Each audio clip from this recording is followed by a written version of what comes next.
ARMA hydraulic fracturing community for giving me this wonderful opportunity. I'm working at Shield University, China. In the past few years, I've been working on the numerical simulation of hydraulic fracturing. Here, I'd like to share what I have learned from the numerical simulation with you all today. Okay. Can we go to full screen, please? Okay. Oh, excellent. That's good. Okay. There are 6 sections in my talk. First, I will introduce the background of my talk today, and then in section 2, I will introduce the mathematical model of hydraulic fracturing. In section 3, I will explain why and how to use the hydraulic fracturing with the fully coupled finite element method. In section 4, I'm going to verify my finite element method and have some discussions. And in section 5, I'm going to show the application of our method. And then I conclude my talk. You know, here is some of our articles related to the talk we talk about today. In the first article, we proposed a W&P coupled scheme to simulate hydraulic fracturing, and in the second article, we proposed a U&P coupled scheme for the simulation, and in the third article, we extend our method to simulating hydraulic fracturing with and without fluid lag. And this is the fourth article. In this article, we extended our method to simulating staged hydraulic fracturing. And in the final article, we extend our work in 2D into 3D. Here are the DOIs of the articles.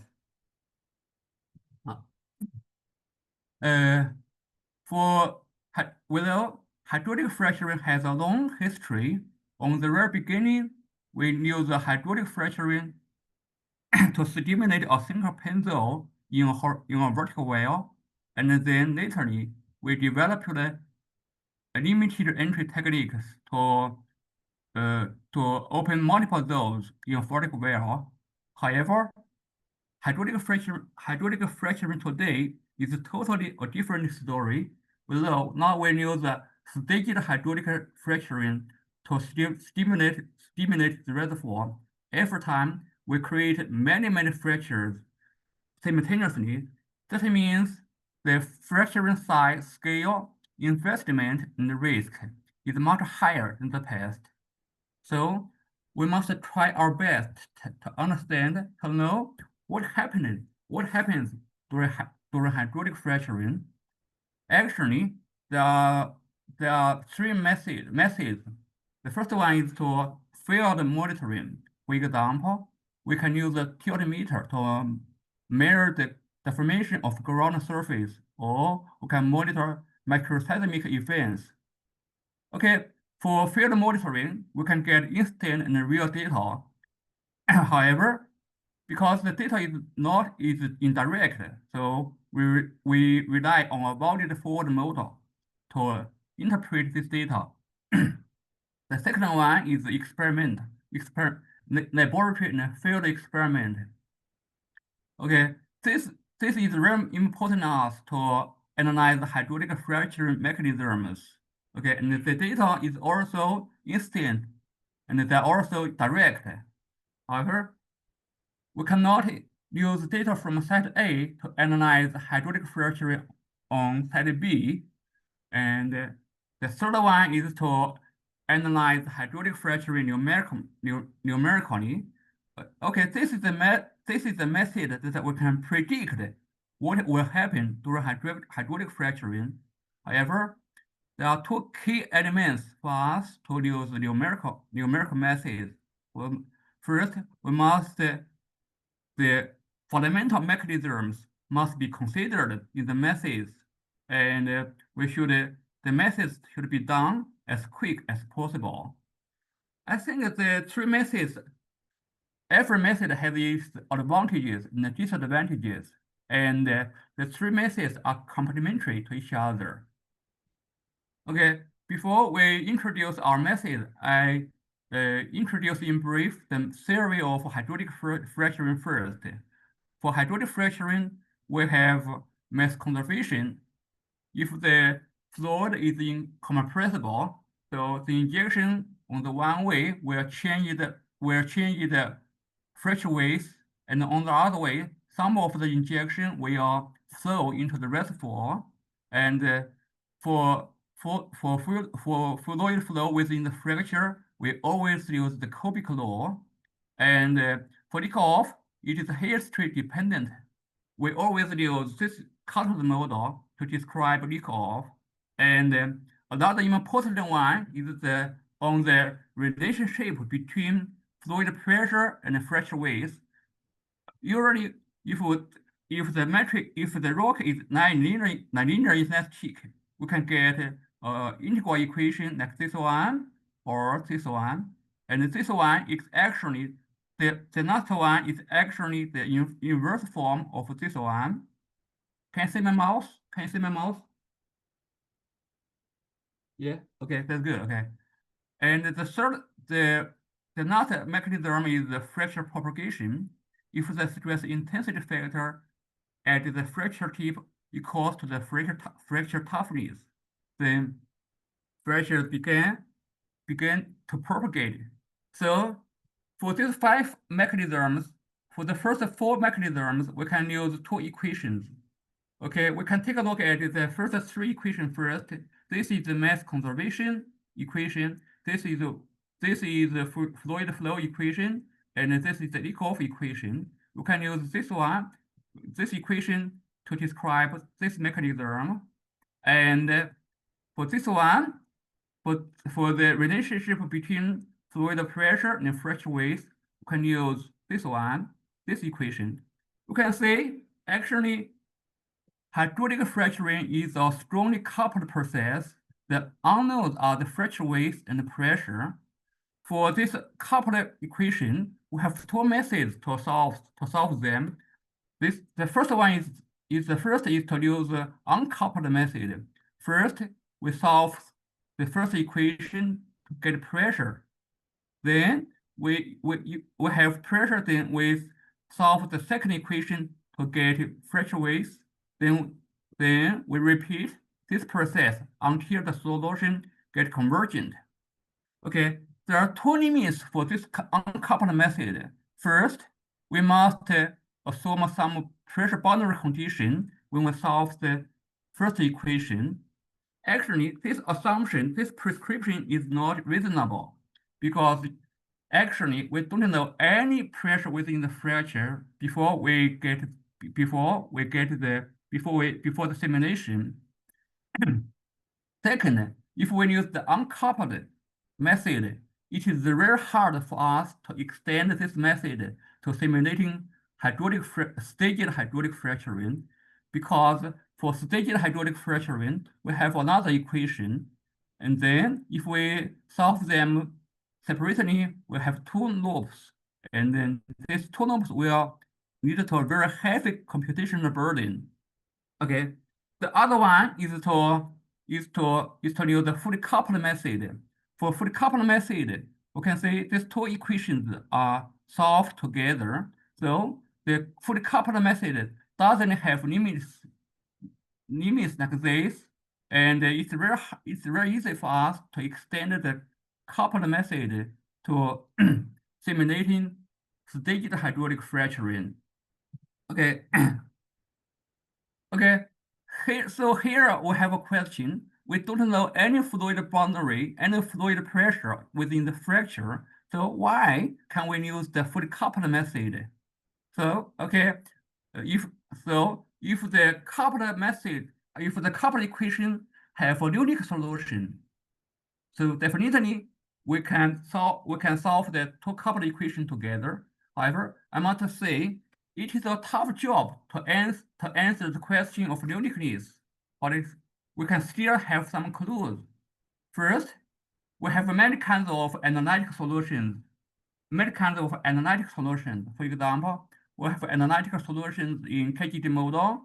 We have analytical solutions in Redial model. We have analytical solutions with Nikolov, and we also have analytical solutions without Nikolov. Okay, these solutions may tell us maybe the solution is unique. Okay, as the determinant of the first equation is 0, so may we wonder, naturally, if we have two solutions where the pressure difference is the same pressure difference is the same within the fracture, we are very lucky. We don't have solutions in this way. Here I explain in brief. Okay.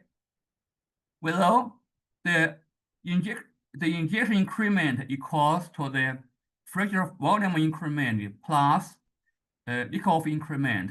Okay, for these solutions, this term and this term is the same. That means in these solutions, this term, the fracture increment in the solution one equal to the fracture volume increment in solution 2.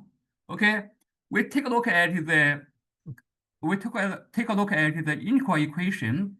So we can get the fracture width difference with this equation. We can say in this equation, delta P is constant, and we must know D here, the element D here is always larger than or equal to 0. That means the fracture width difference is larger than 0 except at the fracture tip. This also means the fracture width increment in solution 1 is always smaller than fracture width increment in solution 2. We can say this term and this term contradict with each other. This means we don't have two solutions in this way. The pressure gap is uniform. This two solution does not exist at all. However, if we have a solution in this way, one in this way, and other in this way, it's still an open question. Actually, we don't have to care too much about the uniqueness of the coupled equation. We had many numerical experiments. Okay, our numerical experiments tell us if we choose the appropriate initial guess, we can always get the right solution.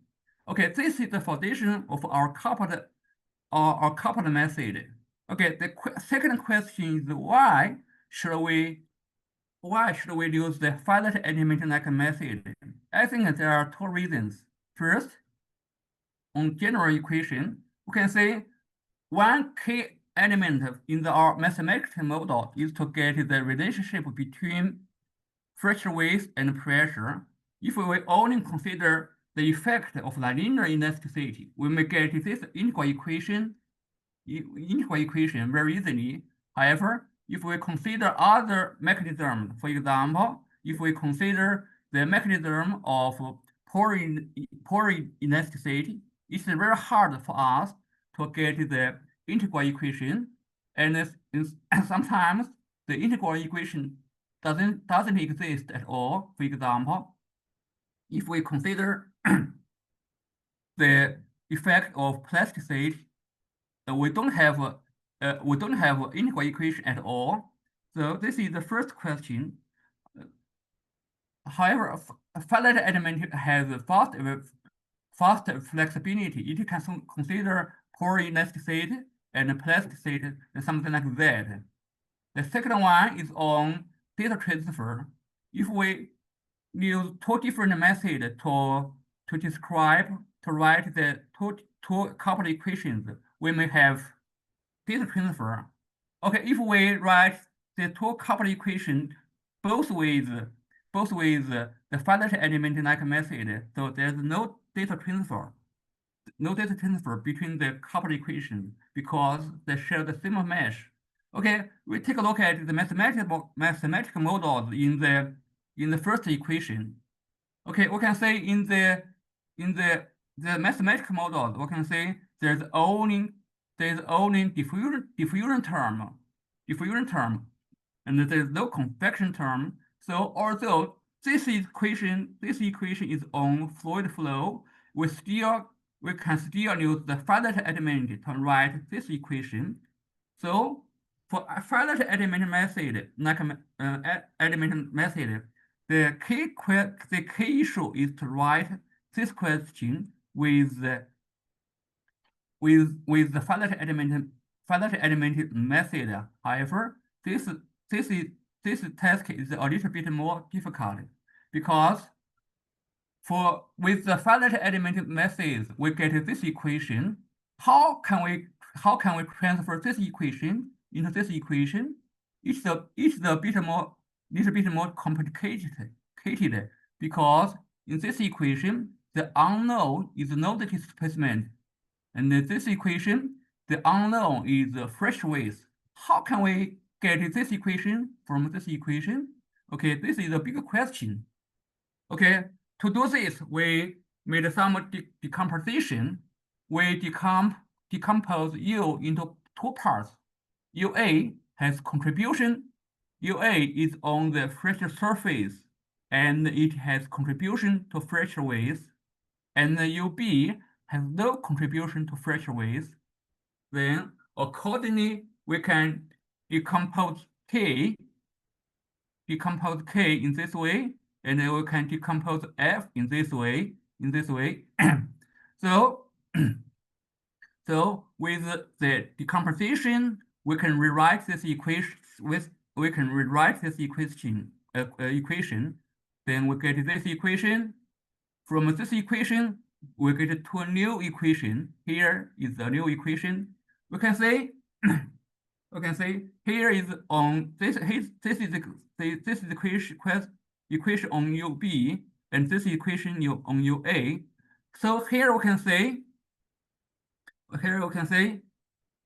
we extract the displacement related to fractures out, and then we have further decomposition.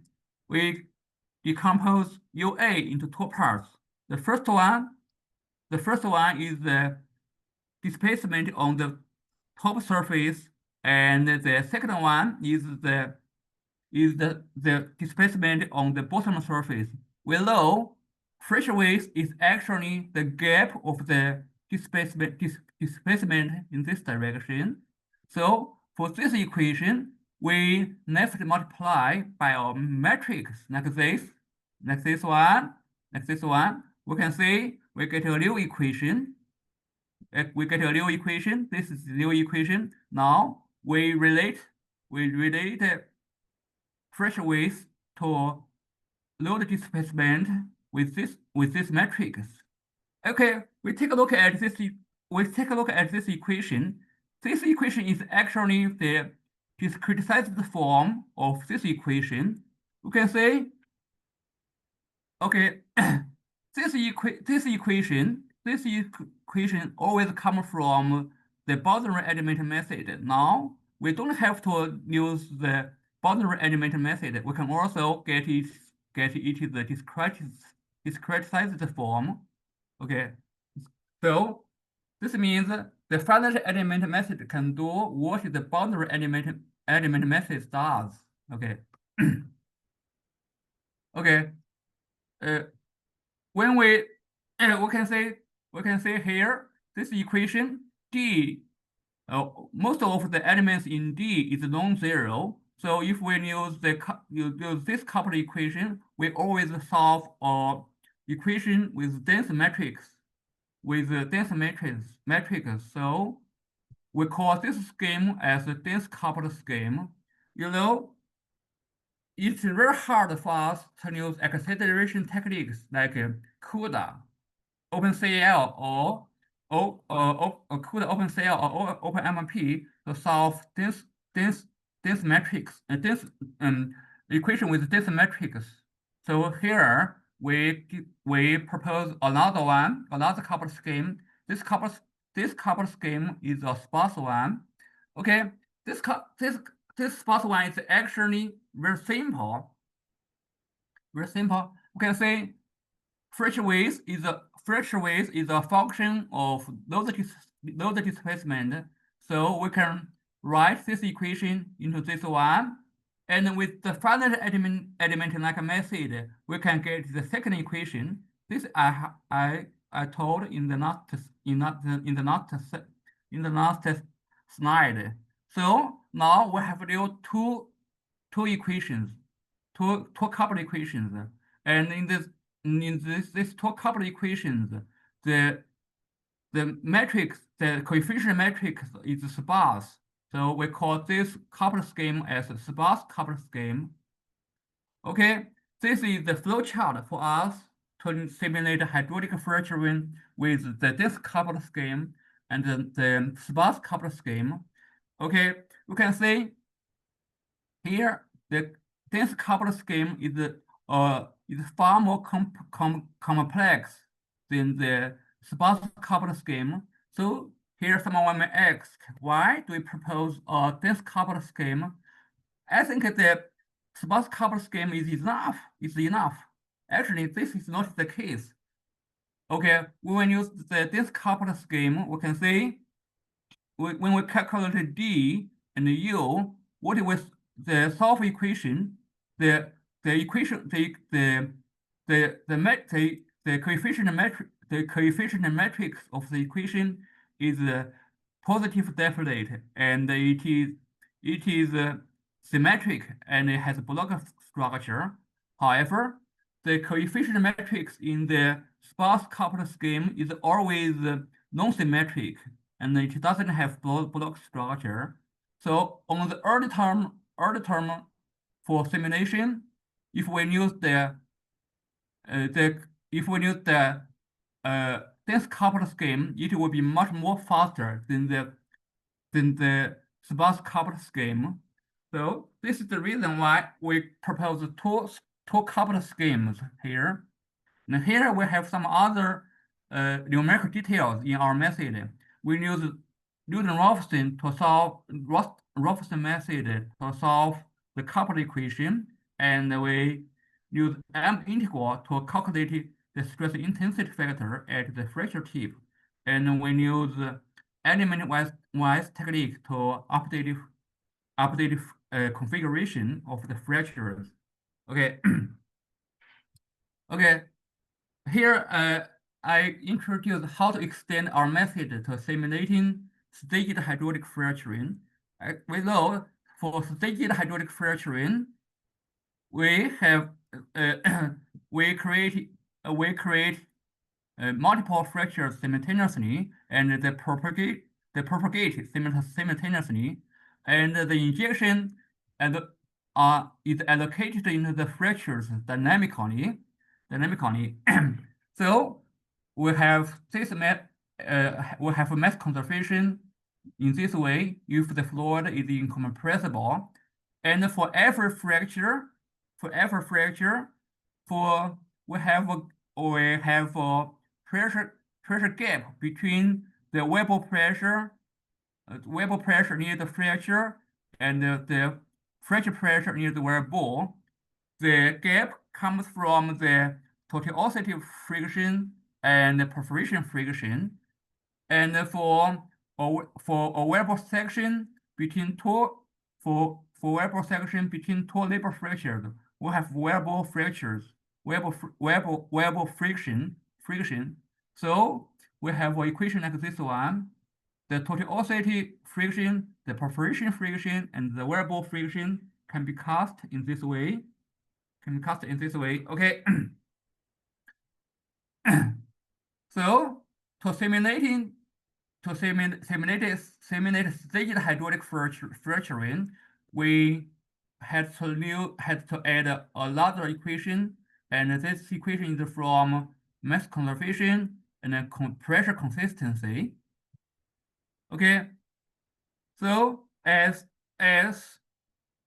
the injection is allocated into the fractures dynamically, so the first equation we have to rewrite the first equation into a new one. Now we have new unknowns. This is the flux of the fractures, and the second equation is kept the same.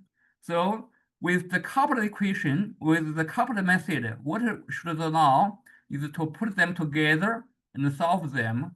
Okay, here I must say this the size of the third equation is actually very small. So the computation burden induced by this equation is very subtle. However, if we solve the three equations separately, so the computation cost will be very high because we have two loops. This is the reason why we should use the fully coupled method. Okay. Another one, we extend our method to simulating hydraulic fracturing with fluid lag. Fluid lag is a gap between the fluid front and the fracture tip. Okay, fracture tip. Okay, for fluid lag, okay, if we ignore the interfacial tension, pressure here should be equal to the vapor pressure. Okay, for fluid lag, the key question is we don't know where it is before simulation. So here we can say if we can use the coupled method to simulate hydraulic fracturing with fluid lag in the same way. Actually, we can do this because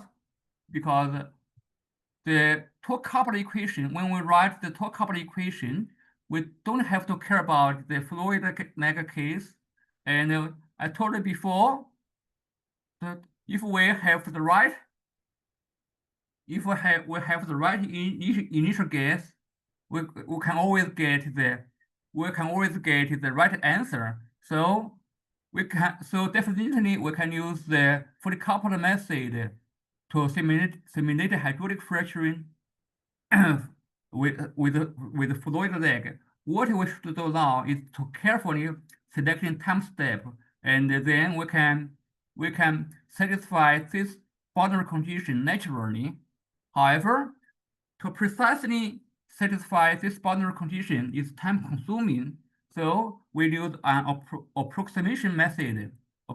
Okay, like this equation, like the fracture propagation equation, we treat these two equations as post area condition. So what we should do now is to find some step to satisfy this equation and this equation. We can say this equation is the approximation of this one, and this equation is the approximation of this one. What we should do is to select time step to get a physically acceptable result. Okay. Okay, this is our method. So with this our method, we can simulate staged hydraulic fracturing with fluid lag. Okay, now we try to verify our method. Okay, first we verify our method with analytical solutions in KGD model. For KGD model, we have two parameters. For analytical solution in KGD model, we have two parameters. The first one is Km, and the second one is Cm. Km is to differentiate energy dissipation mechanism, and the Cm is to differentiate fluid storage mechanism. Okay, in KGD model, Km is constant, while Cm increase with time if the leak-off coefficient is not zero. So according to Km, we have three types of analytical solutions. The first one is toughness dominated, and the second one is intermediate, and the third one is viscosity dominated. Okay, for every type, we have two subtypes depending on if we have if the coefficient leak-off coefficient is zero or not. So totally we have 6 types of analytical solutions. Okay, to wait a second. Okay, to verify our method with analytical solutions, we use 2D models and 3D models. This is the 3D model in our simulation. We have a fracture here along this line, and we have a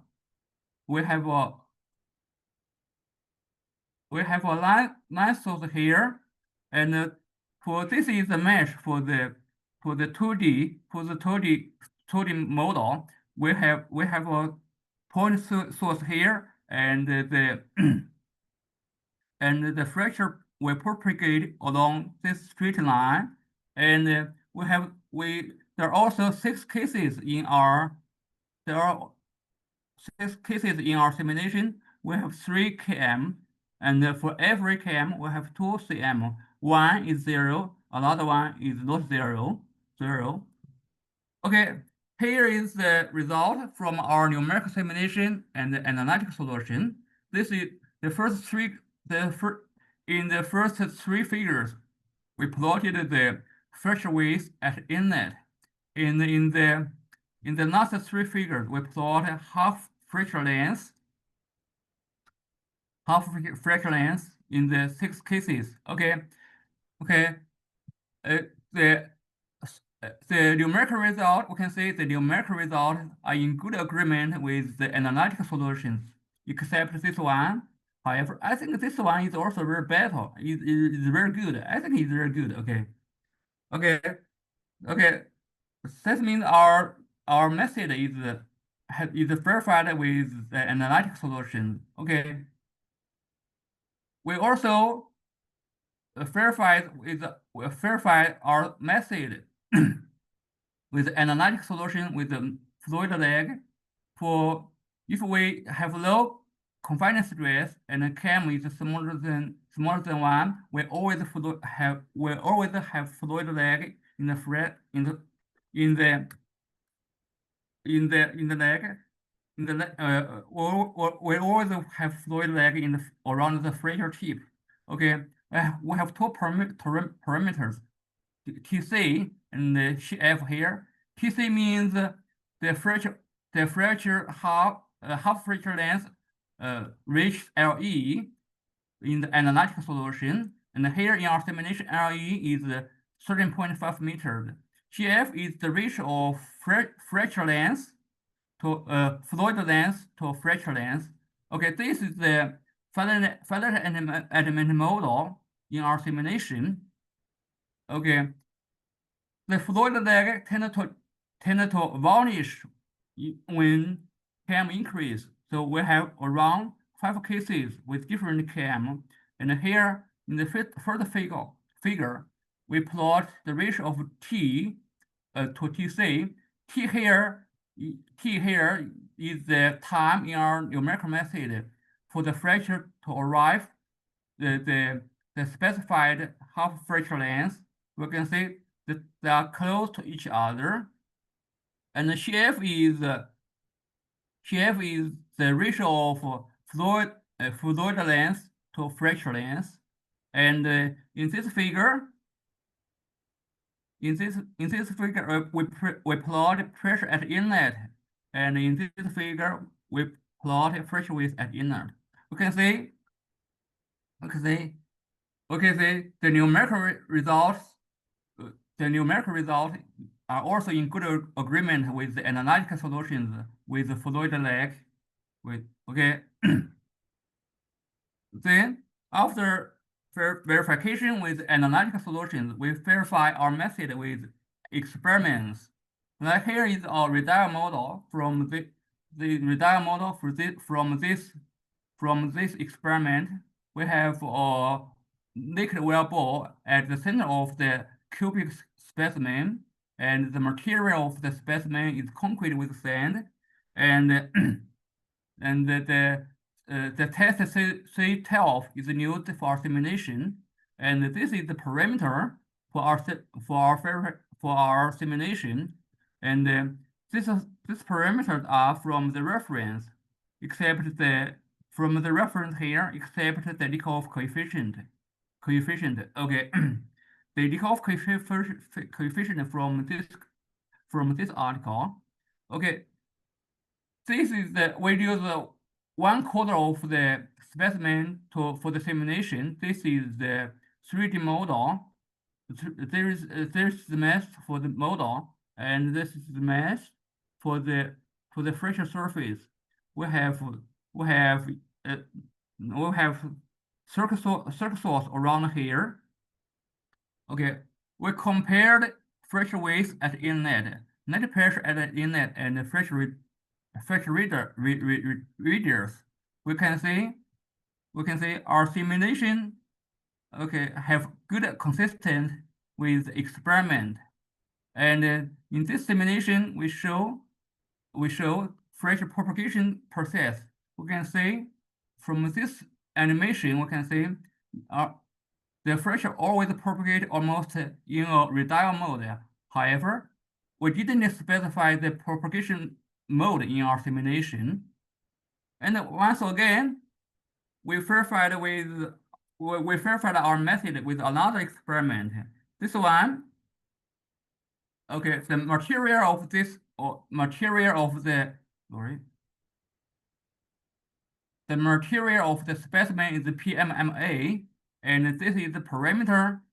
This is the parameter for the simulation, and the parameters also from this reference here. Okay, okay. This is the model for our simulation. We use half of the model, and then we have a point injection here. This is the mesh of the fracture surface. Okay, we compare our simulation with the measured fracture weights and the half fracture length, and we can see the numerical method is also in good agreement with the experiment, and the animation shows the fracture propagation process in our numerical simulation. We can see on the very beginning, the fracture propagated in a radial mode, and later on, it propagates almost in a peak end mode. Now, totally, we verified our method with analytical solution and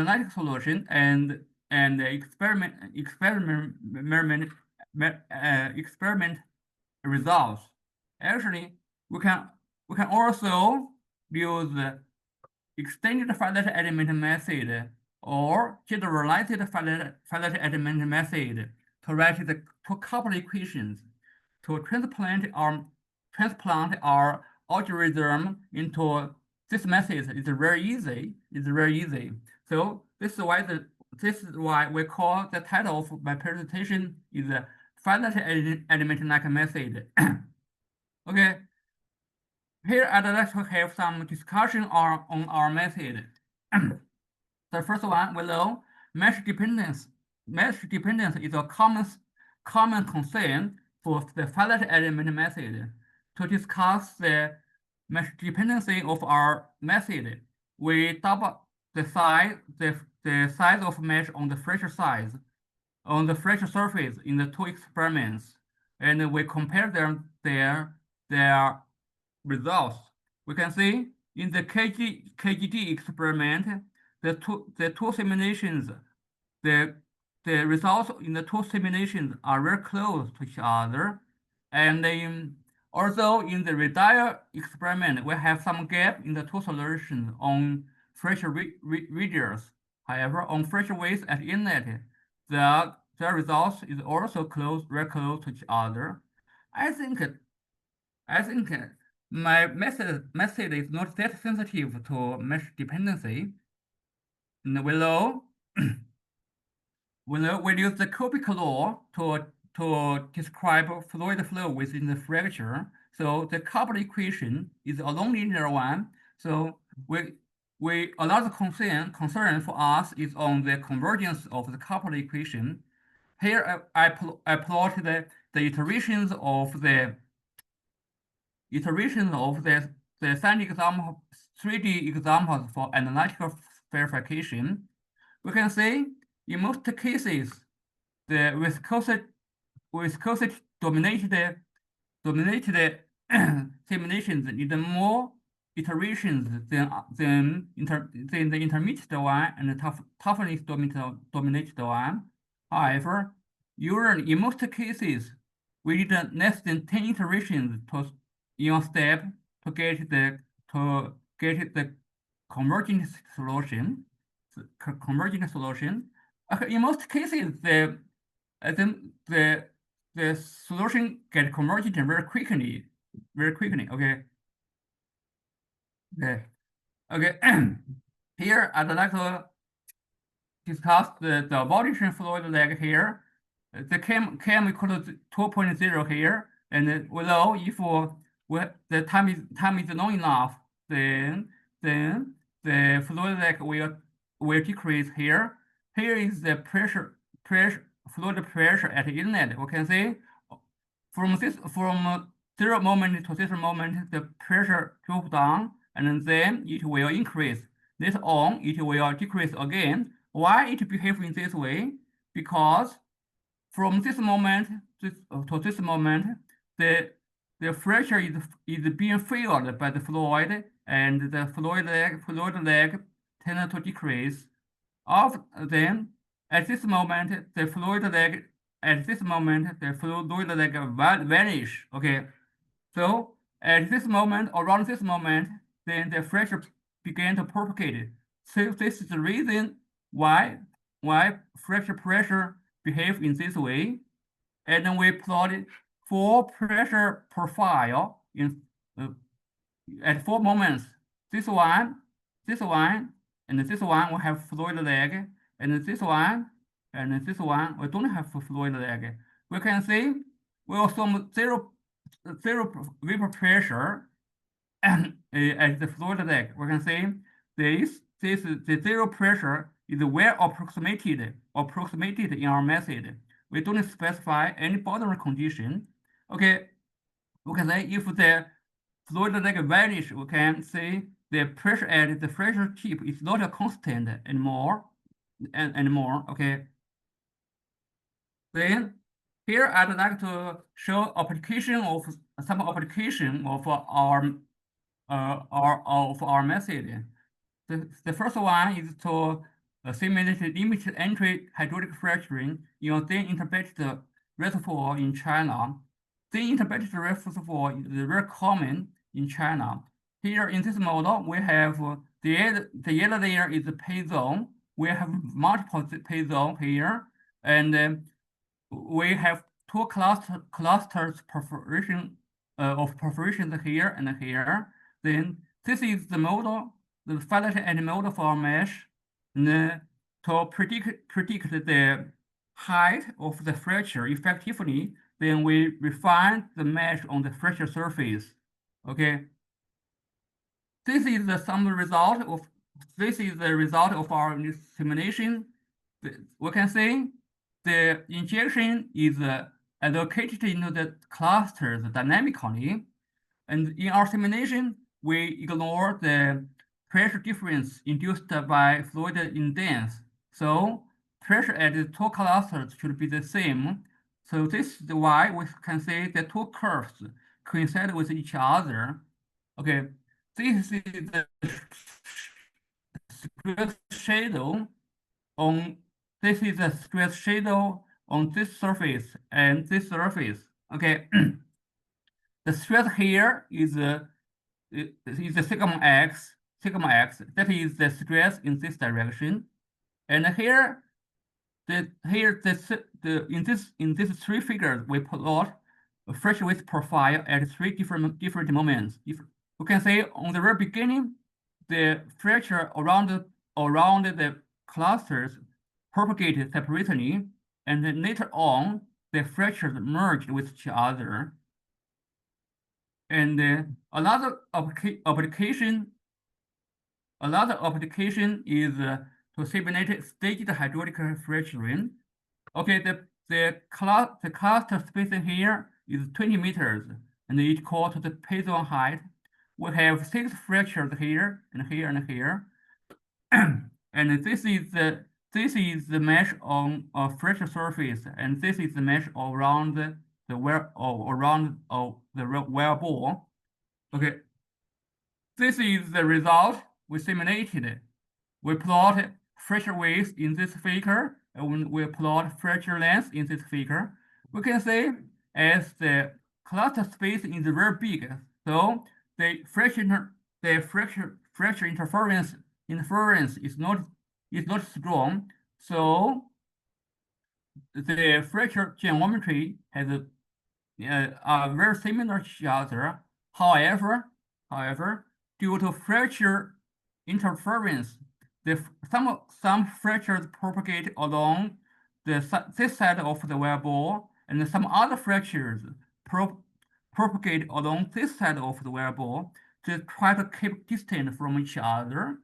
Actually, this phenomenon we can also observe some similar phenomena in some experiment. For example, we can see the fractures try to keep distant from each other in this experiment. And another one is to reduce the finite element method to simulate simultaneously staged hydraulic fracturing. We have two wells in our model, and the well spacing is 250 meters. 250 meters, and for everywhere the cluster space is 80 meters, and there are totally 16 fractures in the two wells, and the fractures are allocated in an alternating way. Oh, okay. As the fracture spacing is 80 meters, so the fracture interferences is very strong. We can see in this figure the fracture length has a big difference, and in well 1, fracture 6 has very small fracture width at the inlet, and we can see the fracture width, this fracture and this fracture almost have low conductivity. Okay, we run to optimize the fraction job here. We run more than 50 cases here, and we get a common law in our cases. That is the fracture length between the two wire balls is far smaller than the fracture length outside the wire ball, and we monitor the sediment events in these two wells in wire 1. This law is confirmed by our monitoring. This well and this well are the sedimented well. You can see from the sediment here, the fracture length within the two wells is far smaller than the fracture length outside the well. Okay. I think everyone care about the computational cost in our method. To reduce the computational cost as much as possible, we try our best. We take a couple of strategies to reduce the computational cost. First, we use dynamic time step in our simulation. On the very beginning, we use a small time step because the fracture area is very small. And then later on, we increase our time step gradually. And on the very beginning, we use the W and P scheme, and later on, we switch to the U and P scheme. Then we have sparse direct solver and the iterative solver.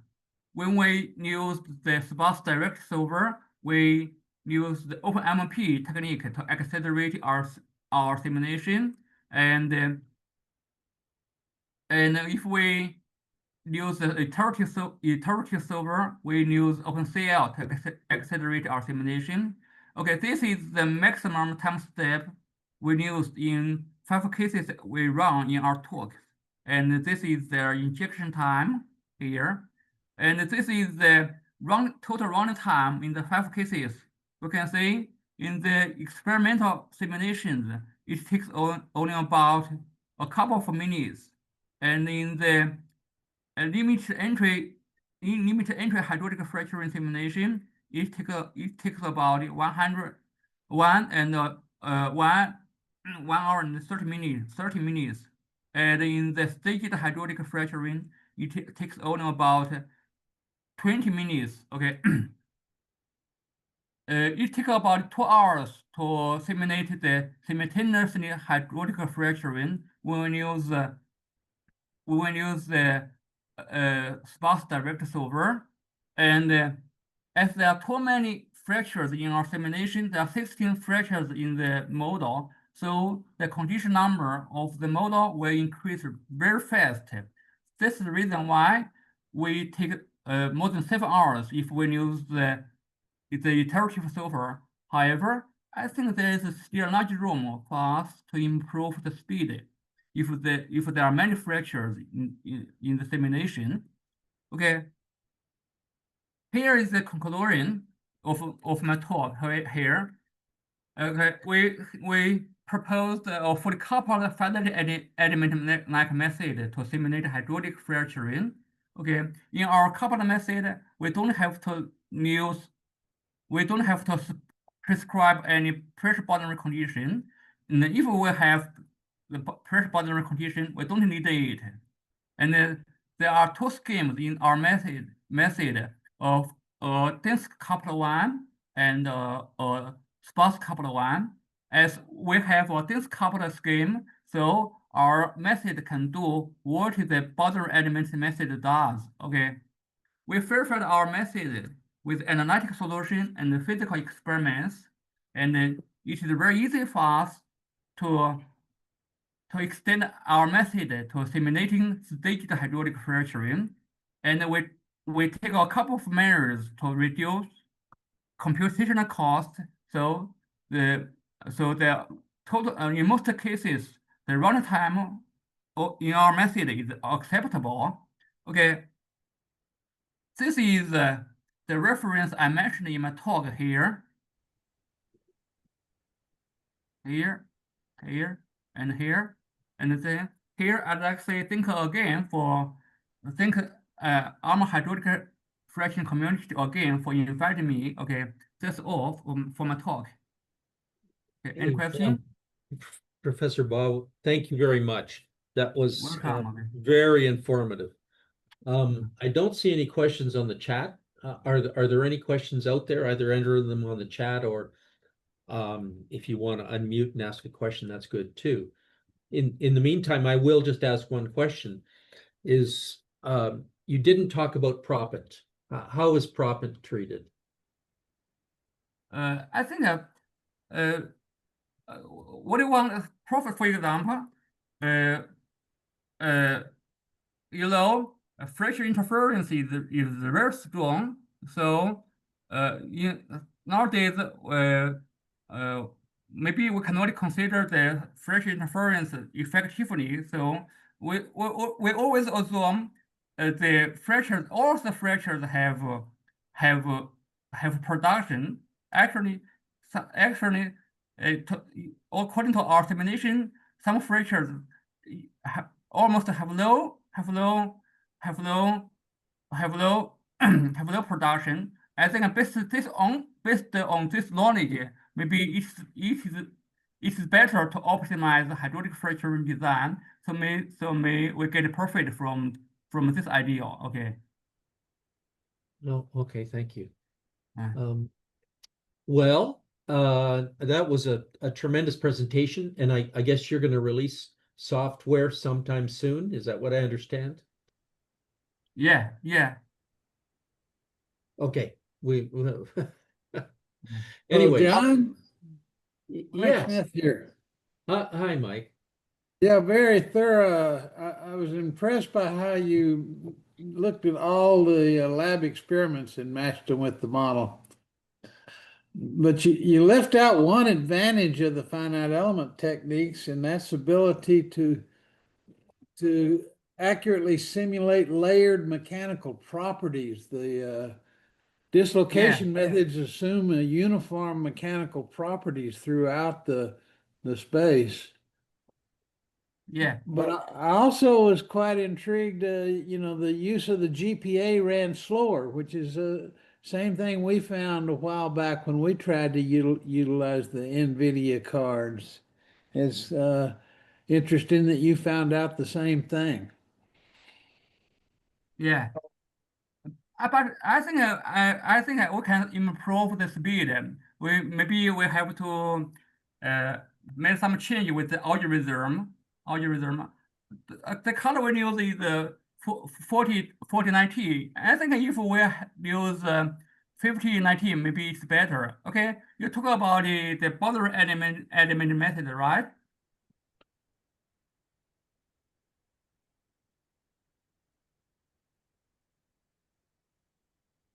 You. Yeah. Actually, yes.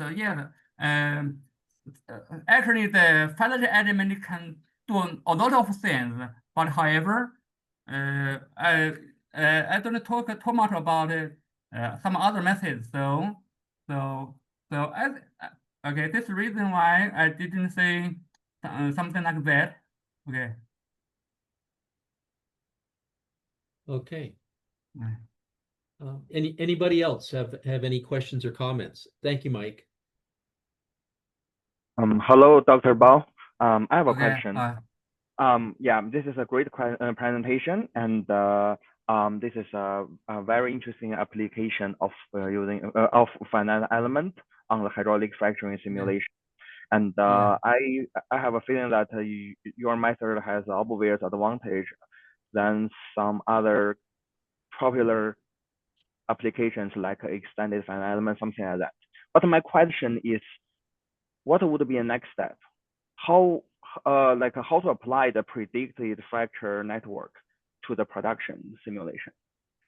Okay, that's Yeah. really okay. That's a really good question. Okay, maybe the next time we're going to simulate propan transport. Okay, in fracture, and we're going to combine fracture propagation and the propan transport together. Till now, we don't have any plan to simulate fracture network because it is too complicated, and I think till now, if we use graph card, we cannot simulate a case very soon, and in my opinion, for hydraulic fracturing, what we should do is to consider the main fractures, and I think that if we consider the interference between main fractures, I think that is enough. I think that is good enough. Okay. You have to prove it, I would like to say. And I mean, the best proof is matching the production data. Production data? Okay. Yes. Okay. Yeah, you have to show the UR for a year, for 20 years, the product, the matching with the field observation. So this is my suggestion, and I'm very willing to see the further development of your code. Okay. You Thank say you. okay. If we want to match the production, right, we have to develop a production simulator, right? Okay. Okay. Not necessarily. You could also develop a workflow trying to import the information you get from your simulation result into an existing commercial production simulator. Actually, my focus is not on production simulation. My focus is only on fracture propagation simulation. You can see our method is verified with an analytical solution, and our method is verified with the physical experiment, right? Okay. Okay. This is our research focus is on the pressure propagation, not production. Okay, right? Okay. Okay. Thank Okay. you. Welcome. Yeah, I mean, it's a good observation, Vincent. But I can put you two people in touch if you want to continue this conversation further. I think we're kind of over time, and so I'm going to have to cut things off. But Professor Bao, I'm going to send you a couple of questions from Javier and from Ali, and maybe you can try and address those if you could. But I would, excuse me, I would like to thank you very much. I mean, this is a yeah. There's a comment on there. Nice job. Thanks, and I agree with that 100%. Very nice job, and thank you so much for doing this, and thanks everyone for joining us. And Ali and Javier, sorry I didn't get to your questions. Okay. Thank you all. Okay. Thank you, John. This was great. Thank you very much. Okay. Welcome. We'll see everybody.